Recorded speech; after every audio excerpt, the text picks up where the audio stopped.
सरकार ने आनंद भवन को रिहा कर दिया है। इस पूरे मामले पर आपकी क्या प्रतिक्रिया है? मेरा मानना यह है कि 5 दिसंबर 1994 के दिन दलित आईएएस ऑफिसर जनाब कृष्णया साहब की एक मॉब के ज़रिए उनको मारकर और उनके सर पर गोली चलाकर उनकी हत्या कर दी गई थी जब उनकी उम्र 37 साल की थी। तो ये बिहार सरकार का फैसला दोबारा कृष्णया साहब का मर्डर है। ये सेकंड टाइम कृष्णया का मर्डर हो रहा है जो फैसला बिहार सरकार ने लिया है। और अफसोस की बात यह है कि बिहार के जो आईएएस ऑफिसर्स हैं, उनका एसोसिएशन है, वो बिल्कुल खामोश बैठे हुए हैं। और तीसरी बात यह है कि बिहार की सरकार और ख़ास तौर से मुख्यमंत्री वज़ीर आला जनाब नीतीश कुमार और आरजेडी के नेता तेजस्वी यादव ये भूल रहे हैं कि उस वक्त किसकी सरकार थी। क्या लालू प्रसाद यादव ने आकर कृष्णया साहब की विडो से नहीं मिला था एयरपोर्ट पर? और जिस शख्स को एक आईएएस ऑफिसर की हत्या का कत्ल का इल्ज़ाम है, उसके लिए आप जेल मैन्यूल को अमेंड करते हैं, प्रिजनर मैन्यूल को, और मर्डर ऑफ पब्लिक सर्वेंट के क्लॉज को निकालते हैं आप। तो अब ये बताइए कि कौन सा आईएएस ऑफिसर अब बिहार में अपनी जान को खतरे में डालकर गरीब जनता के लिए काम करेगा? और ये कृष्णया साहब वो आदमी है जो कूली का काम किए पढ़ाई हासिल करने के लिए, दलित परिवार से आते थे, और आज आप उनका दोबारा हत्या कर रही है बिहार की सरकार उनकी। आखिर क्या वजह है कि एक आदमी को छोड़ने के लिए, जिसके परिवार के 2 लोग तो राजद के विधायक हैं, उनको आप छोड़ने के लिए प्रिजनर मैन्युअल के क्लॉज को हटा रहे हैं? तो मैं कृष्णया साहब की फैमिली के साथ हूँ और हम उम्मीद करते हैं कि बिहार सरकार, नीतीश कुमार मुख्यमंत्री दोबारा अपने फैसले पर सोचेंगे। जो अपने आप को बड़ा दावा करते थे कि मैं करप्शन से, क्रिमिनलाइजेशन से कोई कॉम्प्रोमाइज़ नहीं करूंगा, आज आपने क्यों किया? ये फैसला आपने क्यों लिया? और राजद की पॉलिसी क्या है? क्यों उन्होंने इस तरह का क्रिमिनलाइजेशन की पॉलिटिक्स को आगे बढ़ा रहे हैं? तो क्या फिर बिहार में दोबारा हम देखेंगे कि सनलाइट सेना और रणवीर सेना निकल के आएगी क्या? वो 1990 और 2000 में जो खतरात, जो बादल के, जो खतरे के बादल लोगों के सरों पर मंडलाते थे, तो ये सरासर गलत है। ये गलत मैसेज दिया जा रहा है कमज़ोर वर्ग के लोगों को, और ख़ास तौर से दलित परिवार को, ख़ास तौर से बिहार के वो पब्लिक सर्वेंट को जो जनता की खिदमत करते हैं।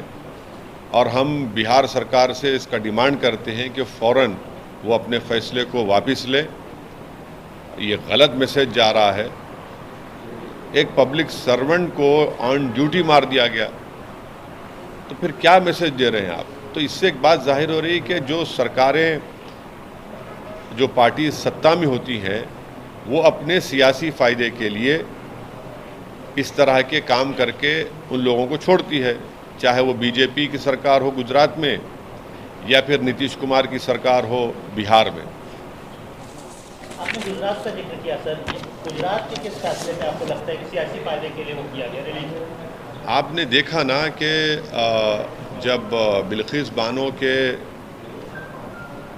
रेप करने वालों को और बिल्किस बानो के फैमिली को हत्या करके, उनकी रेप करके हत्या करने वालों को उनको छोड़ा गया, तो वो लोग तो बीजेपी के नेताओं के साथ फिर रहे थे, डाइस शेयर कर रहे थे। तो इससे इंसाफ कमज़ोर होता है। इससे जिन लोगों का कत्ल किया गया था दोबारा उनका कत्ल होता है आज। और अफसोस की बात यह है कि बिहार सरकार, जितनी भी सरकारें बनी, कृष्णया साहब के परिवार को कुछ मदद नहीं की उन्होंने। आज एक दलित बेवा जो है अपने पति के इंसाफ के लिए, अपने पति के हत्या करने वालों के लिए आज एक अकेले बनकर खड़ी है। तो ये जो सामाजिक न्याय की बात नीतीश कुमार और आरजेडी करती है, कौन सा सामाजिक न्याय आपका ये? कहाँ का सामाजिक न्याय है आपका?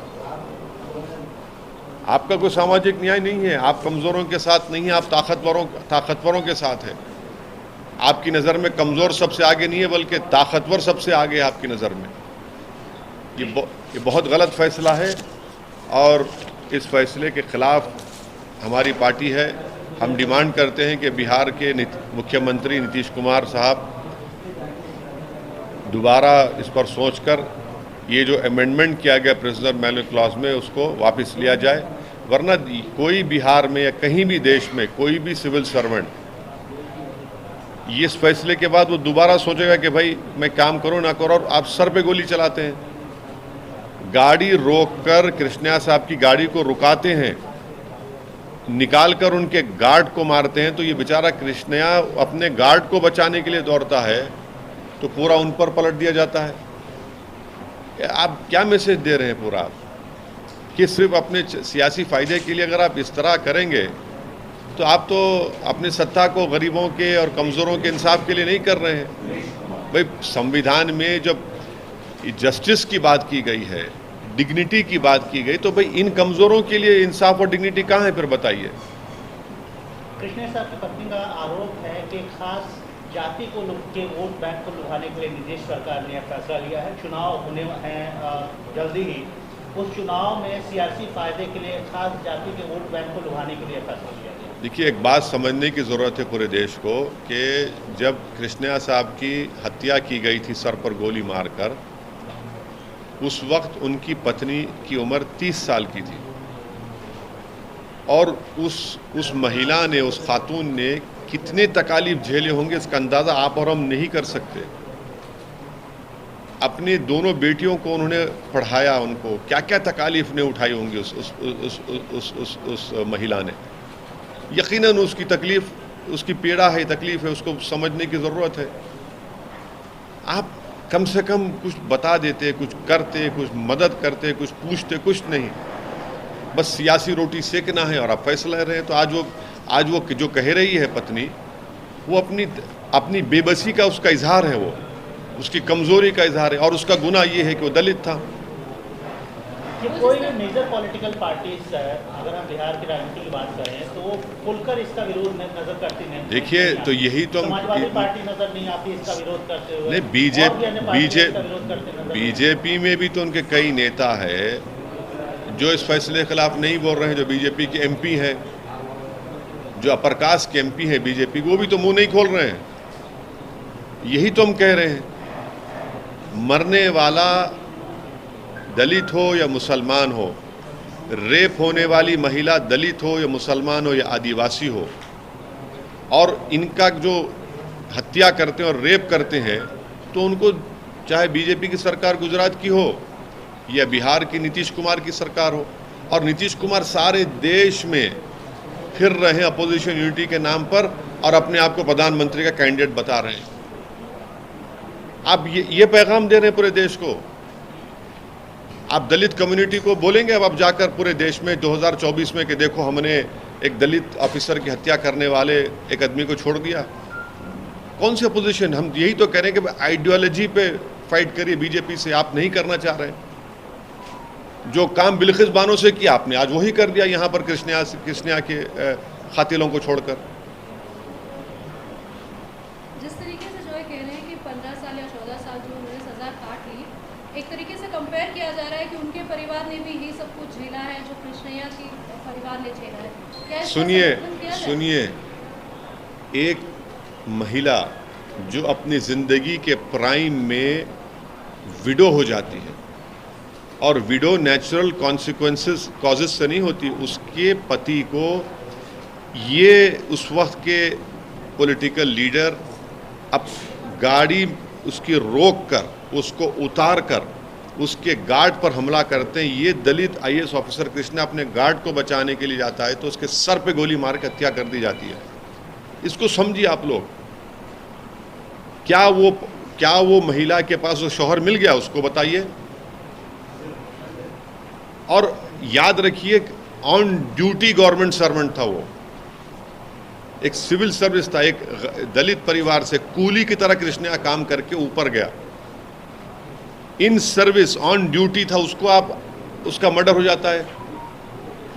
बास क्राइम्स के लिए तो आपको इस तरह का पॉलिटिकल डिसीजन कैसे लेते आप? ठीक है, दूसरे हैं जो 20 साल 16 17 साल 24 करे, समझ सकते हैं हम। भाई एक तो सर्विस में था ना, ऑन ड्यूटी ऑफिसर था। क्या मैसेज दे रहे हैं बिहार के आईएएस ऑफिसर्स को? क्या मैसेज दे रहे हैं बताइए आप, चाहे वो किसी समुदाय के हो, कि अगर मारने वाला पॉलिटिशियन होगा और ताकतवर होगा तो फिर चलो चंद साल गुजार लो जेल में, पेरोल पे निकलो, अपने बच्चे के एंगेजमेंट में शिरकत करो और फिर तुमको छोड़ दिया जाएगा। ये तो जस्टिस सिस्टम का, रेमिशन सिस्टम का एक मजाक हो रहा है। कंपैरिजन ठीक है, जिस तरीके से वो कह रहे हैं, समर्थन कर रहे हैं कि दोनों ही तरफ जो है गलत हुआ है, दोनों ही परिवारों ने झेला है, तो मतलब दोनों का कंपैरिजन कर रहे हैं। नहीं, दोनों परिवारों ने नहीं झेला है। एक परिवार ने अपने फादर को, अपने पिता को खोया, एक परिवार की महिला ने अपनी पत्नी को खोया और 30 साल की उम्र में विधवा हुई। क्या क्या तकालीफ उस महिला ने झेली होगी अपने उस दोनों बेटियों को पढ़ाने के लिए, उनको आगे बढ़ाने के लिए। दूसरा परिवार जो था, उन्होंने क्राइम किया, उन्होंने हाथ रोककर गाड़ी से उसको उतारकर उसके गार्ड को मार रहे थे, तो ये बचाने गया अपने गार्ड को तो सर पे गोली मार दी आप। और समझिए कि दलित परिवार है ये। हमारे देश में सबसे कमजोर अगर कोई है तो दलित, मुसलमान, आदिवासी है। आप क्या मैसेज दे रहे हैं? नीतीश कुमार जो पूरे देश में फिर रहे हैं अपोजिशन यूनिटी के लिए, आप क्या मैसेज दे रहे हैं भारत के दलितों को कि जिसकी लाठी उसकी भैंस? अफसोस की बात। सर एक और मुद्दा है सर, कल छत्तीसगढ़ में नक्सल अटैक होता है, उससे पहले पुंछ में आतंकी हमला होता है, उसके ऊपर आपका क्या रिएक्शन है? नहीं, वायलेंस की, जहां कहीं भी वायलेंस हो हम उसका कंडेम करते हैं। और जो छत्तीसगढ़ में हुआ अफसोसनाक है। इतने पुलिस के अहदेदार उसमें मारे गए। पूंछ में हुआ तो फिर ये सवाल भारत के प्रधानमंत्री को, उनकी सरकार को देना पड़ेगा, क्यों हो रहा है ये? क्यों पाकिस्तान से आतंकवादी आ रहे हैं? क्यों उनके पास इस तरह के हथियार हैं? कैसे हो रहा है? आपने तो कहा था कि 370 के हटाने के बाद तो अब तो पत्थर भी कोई नहीं फेंकेगा, तो फिर ये क्या हो रहा है? तो सरासर जिम्मेदारी बीजेपी की सरकार की है जो पूंछ में हुआ। तो महाराष्ट्र के छत्रपति संभाजी नगर में हुआ है, जहाँ पर मैं उस पर इम्तियाज जलील साहब उस पर आपको अपना रिएक्शन देंगे, वहाँ के एमपी है वो। लोकल बॉडी उत्तर प्रदेश में आप चुनाव लड़ रहे हैं। हाँ, लोकल बॉडी के इलेक्शंस में उत्तर प्रदेश में चुनाव में जाऊंगा। कुछ सीट्स वगैरह डिसाइड किया? नहीं, वो तो शौकत साहब हमारे प्रेसिडेंट ने फैसला लिया है, कैंडिडेट हमारे इलेक्शन लड़ रहे हैं और मैं भी जाऊंगा, हमारे पूरे लोग जाएंगे, लड़ेंगे।